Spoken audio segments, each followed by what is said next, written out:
Bienvenue chez Elle est la Lune, le podcast inspirant qui va vous aider à entrer en action afin d'incarner et briller de tous les feux de votre belle puissance féminine. Alignement, liberté, féminin sauvage, un espace dans lequel on célèbre l'énergie féminine, où on honore sa nature lunaire en se connectant à sa véritable essence. Ici, on questionne les normes et on se défait des conditionnements. Alignement, liberté et intuition sont nos guides pour renverser croyances limitantes, culpabilité et autres idées préconçues. Je suis Anouk Troyet, votre coach sérénité, hypnothérapeute et tarologue, et je vous accompagne à reprendre votre pouvoir féminin. Oubliez ce que la société vous impose et reprenez le contrôle de votre vie en devenant la principale créatrice. Alors, préparez-vous pour un merveilleux voyage à travers le cosmos féminin. Sans plus attendre, je laisse la place à l'épisode du jour. Bonne écoute! Vous arrive-t-il d'avoir la boule au ventre le lundi matin en allant travailler? Ou passez-vous tout votre temps libre à dormir pour vous évader? Ou encore, avez-vous l'impression que le monde entier conspire contre vous? Bonjour à vous. Aujourd'hui, je vais vous parler d'un sujet qui est à la fois délicat et essentiel, parce que c'est quelque chose qui arrive malheureusement beaucoup trop souvent, que j'ai vécu moi-même, et c'est pour ça que je me permets d'en parler avec toute mon expérience. Je vais vous parler aujourd'hui du burn-out. Malheureusement, on le sous-estime beaucoup trop souvent, parce qu'on a tellement l'habitude de jongler avec les 1000 responsabilités de nos vies courantes, entre les obligations familiales, les obligations professionnelles, les obligations qu'on se met aussi souvent par rapport aux autres. Bref, c'est vrai qu'on a l'habitude d'être perpétuellement sous stress. En plus, qui prend le temps de se poser et de se demander « Comment est-ce que je me sens aujourd'hui ?» Qui prend le temps de laisser une place à ses émotions, à les écouter, les entendre, et les messages de son corps. Mais ceci est le thème d'un autre épisode. Le burn-out est une des maladies du siècle. Et ce que je vais aborder dans cet épisode, c'est comment le reconnaître et surtout donner des pistes pour en sortir. Premièrement, un burn-out n'est pas simplement être fatigué après une semaine chargée. Non, c'est l'aboutissement d'un stress chronique qui n'est pas géré et qui s'accumule jour après jour. Ça peut se manifester par un épuisement émotionnel intense, par exemple, quand on n'arrive plus à se lever le matin, quand on a la boule au ventre, quand on dort mal la nuit, parce qu'on a mille et une choses qui nous font paniquer et qui nous causent beaucoup de stress. C'est aussi la négativité qui nous envahit, les paroles qu'on prononce, telles que « ça sert à rien, je suis nul, rien ne fonctionne, à quoi bon? Tout le monde m'en veut, mais je m'en fiche. De toute façon, mieux vaut être seul que mal accompagné. » Bref, tout ce qui tend à nous isoler du reste du monde. Souvent, quand on est sur le point d'être en situation de burn-out, ou bien quand on l'est déjà, on est très négative. Donc on va tout critiquer. Les collègues, la famille, le travail, et notre vie en général. Ça peut aussi être de trouver la fuite en se réfugiant dans l'alcool, les somnifères, le sport, tout ce qui peut éviter de penser et de souffrir dans l'instant présent. Peut-être que vous avez déjà eu un ou une collègue qui était ouverte et souriante et qui, tout à coup, s'est repliée sur elle-même. Tout le monde s'est dit « Oh là là !»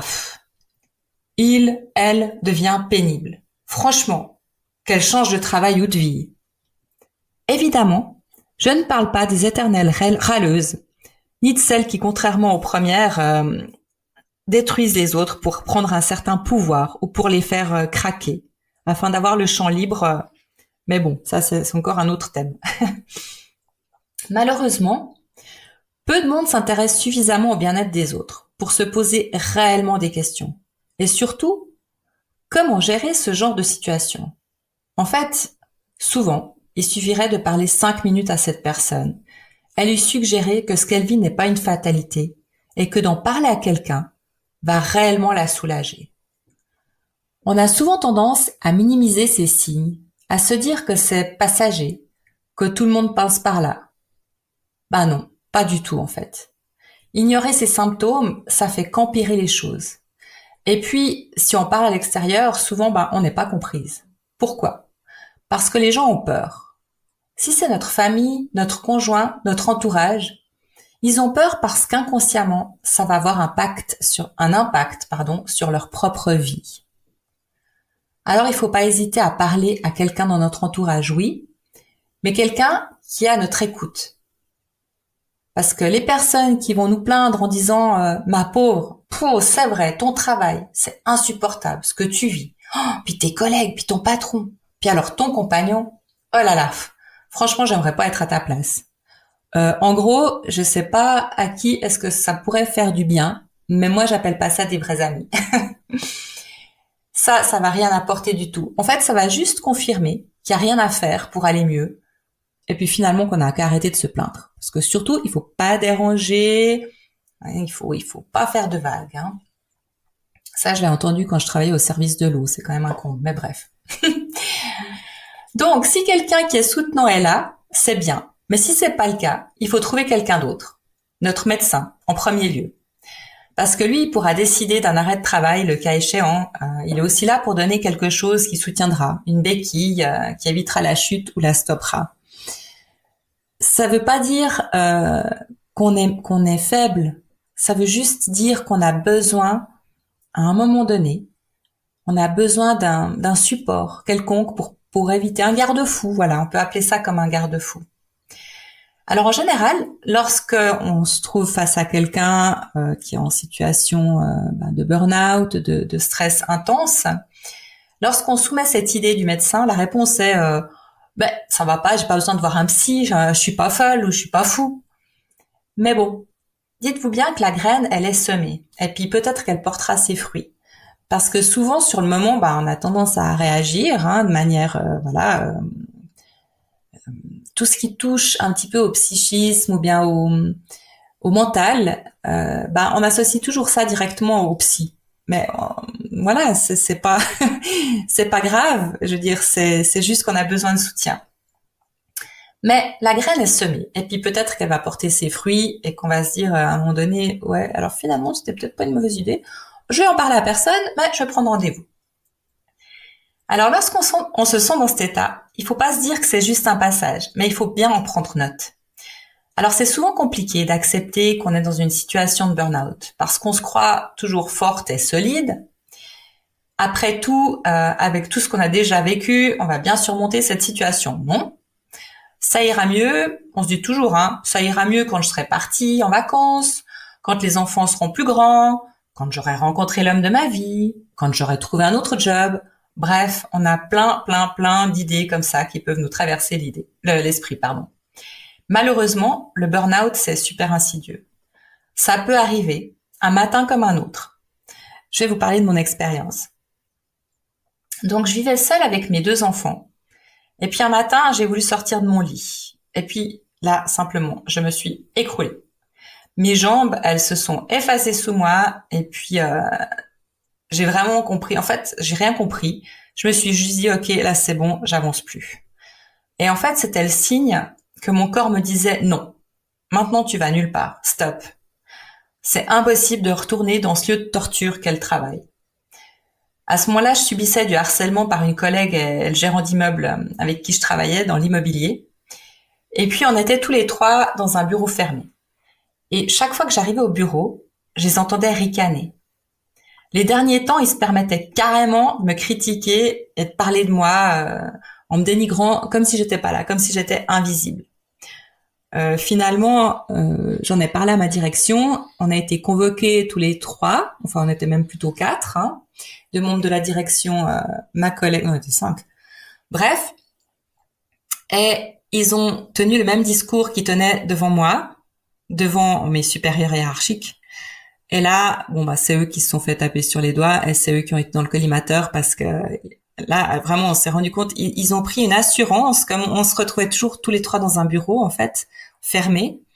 Ils ont pris une telle assurance et ils ont tellement réussi à se convaincre l'un et l'autre que j'étais complètement faible et nulle et inexistante que même en présence de la direction, ils se sont permis de rester dans cet élan-là. C'était assez incroyable. Bon, tant mieux pour moi, parce que du coup, ils ont pas du tout caché leur jeu et puis ça s'est terminé par un burn-out pour moi quand même. Bon, bref, j'ai fini par donner ma démission Mais en fait, c'était trop tard. C'était bien avant d'aller parler à la direction. Et ce fameux matin, donc, je suis vraiment tombée, mais dans tous les sens du terme. Alors là, je vous parle d'un burn-out qui n'était pas en rapport avec mon métier ou une surcharge de travail, mais c'était dû vraiment à des personnes malveillantes. Alors ça peut bien sûr arriver aussi lorsqu'on se trouve dans un environnement toxique, avec un parent, une amie, un compagnon, un patron, avec toute personne qui nous dénigre et qui nous fait perdre confiance en nous. Ça peut aussi arriver après une rupture ou un choc émotionnel. Il y a toutes sortes de raisons. L'important, c'est justement de pouvoir définir nos limites et d'écouter son corps et puis son cœur. C'est vrai qu'en tant que femme, on a tendance à se dire que c'est pas grave, ça va passer. De toute façon, je peux pas, j'ai pas le choix. Sinon, je vais perdre mon travail. Sinon, je vais perdre mon compagnon. Sinon, je vais perdre l'amour de mes enfants. Enfin, on a toujours 50 000 manières de se flageller. C'est pour ça que c'est si important d'apprendre à se fixer des rendez-vous avec soi-même. D'ailleurs, à ce sujet, vous pouvez écouter mon podcast de la semaine dernière, petite pub au passage. Donc, prendre soin de soi-même, une alimentation équilibrée, un sommeil de qualité. Bref, il faut réapprendre à se faire plaisir. Et surtout, prendre du plaisir, si c'est pas déjà dans vos habitudes. Se dire stop.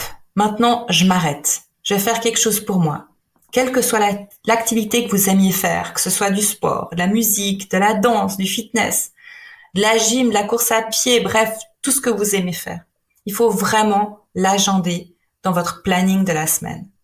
Ces moments-là de bien-être, c'est vraiment le minimum requis pour être et rester en bonne santé. Pourquoi? Parce que quand on est bien dans ses baskets, tous ces gens-là ou ces situations de vie n'ont plus d'emprise. Ils ont plus d'emprise. Par contre, si vous êtes déjà fatigué, stressé, que ça fait des années que vous traînez un boulet avec vous, que vous avez plus vraiment d'espoir, de lumière dans votre vie, à ce moment-là, vous êtes un terrain fragile. Et c'est pour ça que c'est super important de s'en rendre compte, Posez-vous simplement la question à un moment ou à un autre. Vous vous arrêtez un moment et vous dites, mais finalement, dans ma vie aujourd'hui, qu'est-ce que je fais pour moi, pour me faire du bien? Qu'est-ce qui me procure un réel plaisir? Posez-vous la question. Si vous avez quelque chose, c'est merveilleux parce que c'est vraiment preuve que vous prenez soin de vous. Et si c'est pas suffisant, aménagez-vous plus de temps. Et si ça n'est pas le cas, vraiment, posez-vous la question. C'est super important. Parce qu'on est tous et toutes soumises à des pressions qui sont énormes. Et à un moment donné, on peut plus les supporter. Il n'y a pas de honte à cela. La véritable force, c'est de se connaître suffisamment et d'avoir le courage de poser des limites. Arrêtez de se sacrifier pour les autres, pour un salaire, pour toute autre raison, parce que rien ni personne ne mérite de mettre sa santé physique ou mentale en péril. Il faut se souvenir de ça. Rien ni personne. De toute façon, une personne qui mérite votre amour, elle va jamais vous laisser arriver à ce stade-là, elle vous amènera jamais à ce stade-là. Ça, c'est super important de vraiment en être conscient. Alors, le chemin vers la guérison, il peut sembler long et difficile, mais croyez-moi, il en vaut la peine. Tout le monde mérite de vivre une vie remplie de joie, sans le poids écrasant du stress, et surtout dans le respect de soi-même. Toutes les personnes autour de vous qui ne vous respectent pas ne méritent même pas votre attention. Et surtout pas que vous fassiez quoi que ce soit pour elles. N'oubliez jamais que vous êtes forte et résiliente et incroyable. Prenez soin de vous autant, si ce n'est plus, que vous prenez soin des autres. Alors voilà, on arrive à la fin de cet épisode consacré au burn-out, un sujet aussi délicat qu'important. J'espère sincèrement aussi, que ce partage d'expérience et ces conseils pourront vous aider à reconnaître les signes avant-coureurs et surtout vous encourager à chercher de l'aide si vous en ressentez le besoin. Rappelez-vous, le burn-out n'est pas une fatalité et il est tout à fait possible d'en sortir en se faisant accompagner. Prenez soin de vous, écoutez votre corps et vos émotions N'hésitez pas à mettre des limites pour préserver votre bien-être. Et surtout, n'oubliez jamais que demander de l'aide est un signe de force et pas de faiblesse. Vous n'êtes pas seul et il est essentiel de se rappeler que prendre soin de soi n'est pas un luxe, mais une nécessité. Si vous voulez continuer à vivre et à pouvoir aussi aider les autres, que ce soit vos enfants, votre famille, votre compagnon, enfin, aider ou en tout cas accompagner et vivre en harmonie, voilà. Plutôt que d'aider, je dirais plutôt vivre en harmonie avec les autres. C'est vraiment important d'être bien dans sa vie. Alors, merci d'avoir été avec moi aujourd'hui. Si ce podcast vous a touché ou si vous pensez qu'il pourrait aider quelqu'un dans votre entourage, alors n'hésitez pas à le partager. Et on se retrouve très bientôt pour un nouvel épisode où l'on continuera à explorer ensemble les chemins vers une vie plus équilibrée et heureuse. Prenez soin de vous d'ici là et rappelez-vous, la première personne qui mérite votre amour et votre attention, c'est vous-même. À bientôt!